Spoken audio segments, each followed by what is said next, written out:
The first night I met him is carved into my memory like a scar that somehow became a blessing. I was standing at the bus station with nothing but a worn-out suitcase and a heart full of grief.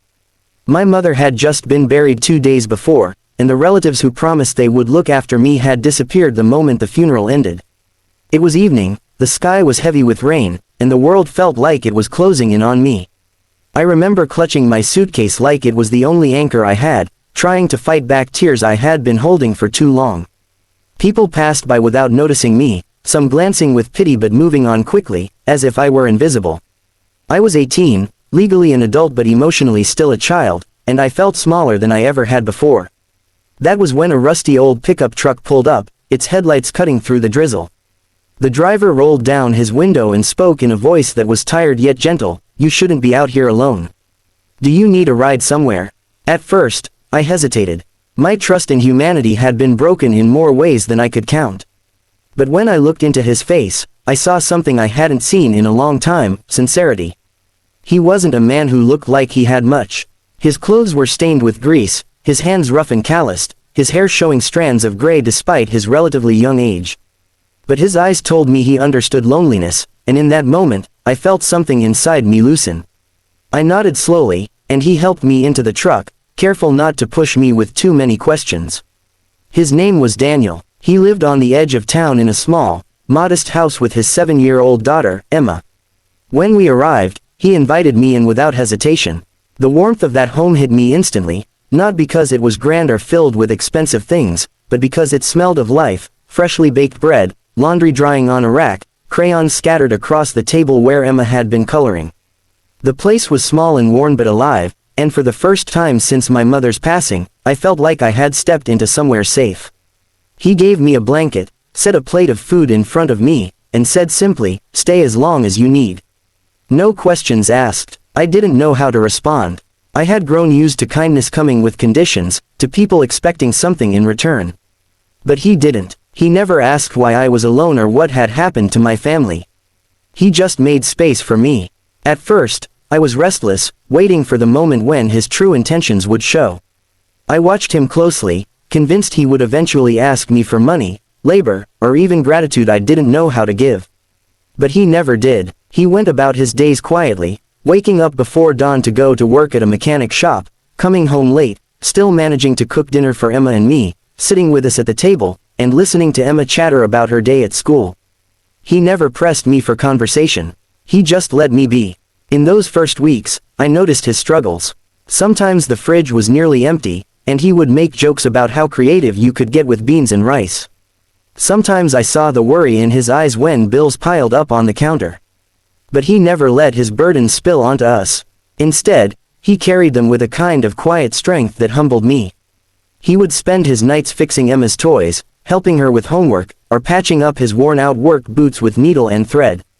He lived simply, but with so much love in everything he did. Emma was a light I hadn't expected. She welcomed me without hesitation, as if she had been waiting for an older sibling to share her world with. She would drag me into her games, bring me her drawings, ask me to braid her hair, or insist that I read her bedtime stories. Slowly, the walls I had built around myself began to crack. For the first time in a long time, I found myself laughing, even if just for a moment. At night, when I lay in the small room Daniel had given me, I would sometimes cry into my pillow, not out of sorrow anymore, but out of disbelief that I had found something resembling family again. Still, the grief of losing my mother haunted me. There were nights when I broke down completely, when the silence of the house made me remember how my mother used to hum while cooking or the way she held my hand when life felt unbearable. One of those nights, unable to hold it in, I sat at the kitchen table, tears streaming uncontrollably. Daniel walked in, exhausted from work, and saw me. He didn't lecture me or ask for an explanation. He simply sat down beside me, placed a cup of tea in front of me, and said, "It's okay to hurt. It just means you love deeply." His words were simple, but they pierced straight into my heart. I didn't know it then, but that moment marked the beginning of my healing. Daniel became a quiet anchor in my life. He never told me what to do, but he supported me in every step I took.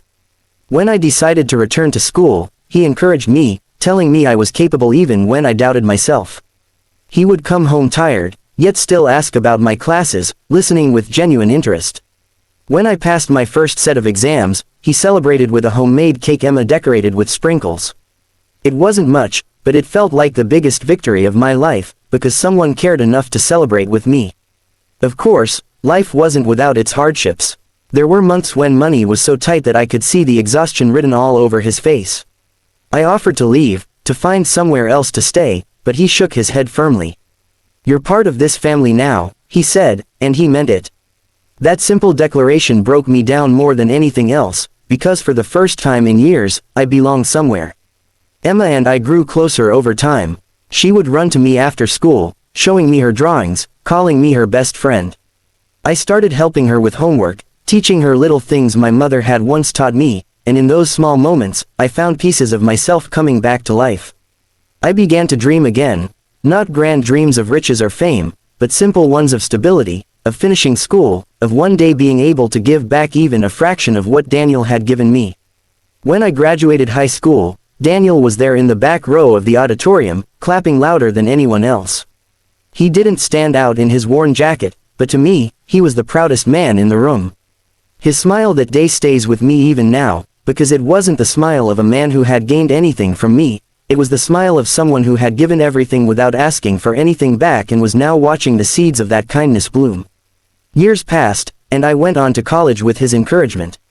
It wasn't easy, but every time I wanted to give up, I remembered the sacrifices Daniel made daily just to keep his little family afloat. His strength became my own. He never said much about it, but I knew raising Emma alone had been a battle in itself.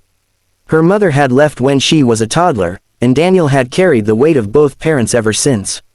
He never complained, never showed bitterness.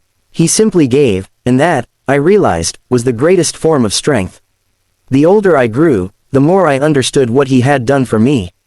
He had taken in a broken teenager with nothing to offer and given me a home, stability, and love, without ever asking for repayment. I tried in my own ways to ease his burdens, working part-time jobs, helping with bills, cooking dinners, but nothing could equal the depth of what he had given me. And he never expected it to. Whenever I thanked him, he would wave it off, saying, "Family doesn't keep score." One evening, years later, I asked him why he had done it.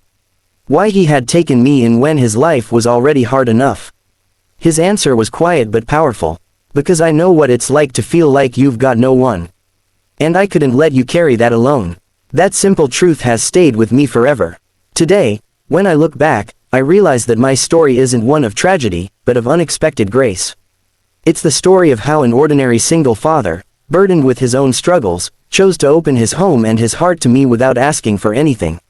He showed me that family isn't about blood, it's about the people who choose to stand by you when you need it most. He taught me that true strength is quiet, steady, and unselfish. And he reminded me that sometimes, the greatest love comes not from grand gestures, but from the everyday choice to keep showing up, to keep giving, even when you have little left to give. I stand here today not as the broken teenager who thought she had no one, but as someone whole, someone loved, someone who learned how to live again, all because of a man who never asked for anything in return but gave me everything I needed. And I know now, with absolute certainty, that the love he gave me will carry me through every storm I face. Because of him, I will never again believe that I am alone.